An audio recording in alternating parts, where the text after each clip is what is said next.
जय श्री जगन्नाथ भाई मैंने सर्वप्रथम गुरुदेव गणपति एवं जगदम्बा को प्रणाम करिए। आज हम वास्तु सेशन को आगू बढ़ाबू। वास्तु सेशन क्रम रे हम आज पढ़ा गृह प्रवेश ପାଇଁ उत्तम मुहूर्त।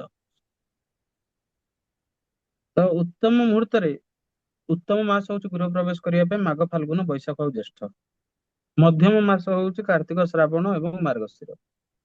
एवं त्यज्य मास माने जम्मा करबनी से समय गृह प्रवेश आषाढ़ भाद्रव आश्विन पौष चैत्र ए मासरे सब करबनी गृह प्रवेश। विहित तिथि भाई गृह प्रवेश ପାଇଁ विहित तिथि होची द्वितीया तृतीया पंचमी षष्ठी सप्तमी दशमी एकादशी द्वादशी त्रयोदशी एवं पूर्णिमा भी चलिବ କିଛି ଅସୁବିଧା ନାହିଁ। विहित ବାର କଣ ତମେ ଜାଣିଛ ଯେ ସୋମବାର ମଙ୍ଗଳବାର ଓ ରବିବାର କୁ ଛାଡିକି ଯେକୌଣସି ବାରରେ ତମେ ଗୃହ ପ୍ରବେଶ କରିପାରିବ। विहित नक्षत्र कौन ना रोहिणी मृगशिरा उत्तर फाल्गुनी चित्रा अनुराधा पुष्या उत्तराषाढ़ धनिष्ठा शतभिषा उत्तर भाद्रपद और रेवती नक्षत्र तुम्हें गृह प्रवेश कर। ठीक अच्छे ना। এইটা ତ ହେଲା ଗୋଟେ ପାର୍ଟ। ଏଇଟା ଗୋଟେ ପାର୍ଟ କହିଲି। ତିଥିବାର ନକ୍ଷତ୍ର କହିଦେଲି। ତିଥିବାର ନକ୍ଷତ୍ର ବୁଝେଇଦେଲି। ଆଉ ଗୋଟେ ପାର୍ଟ ଆର ହାୟର ଡାଇମେନସନ କୁ ଯିବ। ଘରଟା ଛୋଟିଆ ଜିନିଷ ଜମା ନୁହଁ। ଜମା ନୁହଁ। ଘରଟା ଛୋଟିଆ ଜିନିଷ ବୋଲି ଜମା ଭାବନି। ସବୁତକ ଏନର୍ଜିର ପ୍ରାଣ କେନ୍ଦ୍ର ତମ ଘର। 45ଟା ଦେବତା ରହୁଛନ୍ତି ଟି। ପୂର୍ବ ଦିଗରେ ଯଦି ଘରର ମୁଖ୍ୟ ଦ୍ୱାର ଅଛି ତାହେଲେ ରେବତୀ ଆଉ ମୃଗଶିରା ନକ୍ଷତ୍ରରେ ତମେ ଯଦି ଘରେ ପ୍ରବେଶ କରିବ ତମ ପାଇଁ ଭଲ। ଯୋଉମାନଙ୍କର ପଶ୍ଚିମ ମୁଖା ଘର ମୁଖ୍ୟ ଦ୍ୱାରଟା ସେଇଠି ଅଛି ସେମାନେ ଅନୁରାଧା ଏବଂ ଉତ୍ତରାଷାଢ଼ ନକ୍ଷତ୍ରରେ ଗୃହ ପ୍ରବେଶ କଲେ ଭଲ। ଯୋଉମାନଙ୍କର ଉତ୍ତର ଦିଗରେ ଘର ଅଛି ସେମାନଙ୍କର ମୁଖ୍ୟ ଦ୍ୱାର ଉତ୍ତର ଦିଗରେ ଯୋଉମାନଙ୍କର ଅଛି ସେମାନେ ଉତ୍ତର ଭାଦ୍ରପଦ ଆଉ ରେବତୀ ନକ୍ଷତ୍ରରେ ପ୍ରବେଶ କଲେ ଭଲ। ଦକ୍ଷିଣ ମୁଖା ଘର ବାଲାଙ୍କ ପାଇଁ କି ଯଦି ମୁଖ୍ୟ ଦ୍ୱାର ଅଛି ତାହେଲେ ଉତ୍ତର ଫାଲ୍ଗୁନି ଏବଂ ଚିତ୍ରା ନକ୍ଷତ୍ରରେ ଗୃହ ପ୍ରବେଶ କଲେ ଭଲ।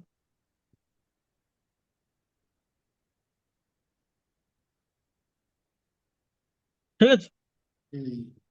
ତାପରେ ଲଗ୍ନ କୁଣ୍ଡଳୀ ଦେଖିବା ନା ଚନ୍ଦ୍ର କୁଣ୍ଡଳୀ ଦେଖିବା। ଭାଇ ଲଗ୍ନ କୁଣ୍ଡଳୀ ଚନ୍ଦ୍ର କୁଣ୍ଡଳୀ ଭିତରେ ବୋଥ ଆର୍ ଇକ୍ୱାଲି ପାୱାରଫୁଲ।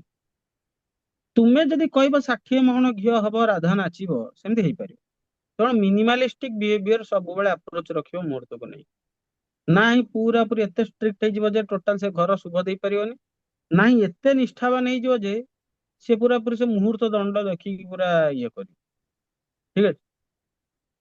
ପୂର୍ବ ଦିଗ ଦ୍ୱାର ପାଇଁ ପଞ୍ଚମୀ ଦଶମୀ ଆଉ ପୂର୍ଣ୍ଣିମା ଶ୍ରେଷ୍ଠ। ପଶ୍ଚିମ ଦ୍ୱାର ପାଇଁ କି ଦ୍ଵିତୀୟା ସପ୍ତମୀ ଏବଂ ଦ୍ୱାଦଶୀ ତିଥି ଭଲ। ଉତ୍ତର ଦ୍ୱାର ପାଇଁ ତୃତୀୟା ଅଷ୍ଟମୀ ଏକାଦଶୀ ଭଲ। ଦକ୍ଷିଣ ଦିଗ ପାଇଁ ପ୍ରଥମା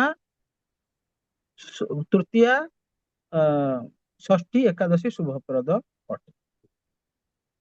ମନେ ରଖ ସବୁବେଳେ ଯେତେବେଳେ ଗୃହ ପ୍ରବେଶ କରିବ ଲଗ୍ନ ସୁଧି ହିସାବରେ ଲଗ୍ନରେ କୋଉ ଶୁଭ ଗ୍ରହ ପ୍ରଥମ କୋଉ ଶୁଭ ଗ୍ରହ ଦ୍ଵିତୀୟ ତୃତୀୟ ପଞ୍ଚମ ସପ୍ତମ ନବମ ଦଶମ ଏକାଦଶ ସ୍ଥାନରେ ଶୁଭ ଗ୍ରହ ରହିଥିବା ନିହାତି ଆବଶ୍ୟକ। ଯଦି ଏଇଟା ନ ହଉଛି ତାହେଲେ ଅସୁବିଧା କଥା। ଚତୁର୍ଥ ଅଷ୍ଟମରେ କୌଣସି ଗ୍ରହ ନଥିବା ଦରକାର। ଏମିତି ହେଇପାରିବ ନା ସଂସାରରେ। ହେଇପାରିବ। ବଟ୍ ଆମେ ପଢିଲେ ଶାସ୍ତ୍ରକାର ଯାହା କହିଛନ୍ତି ଆମେ ପଢିଦେଲେ। ତ ଆଜିର ସେସନ ପାଇଁ ଏତିକି। ସମସ୍ତଙ୍କୁ ଜୟ ଶ୍ରୀ ଜଗନ୍ନାଥ।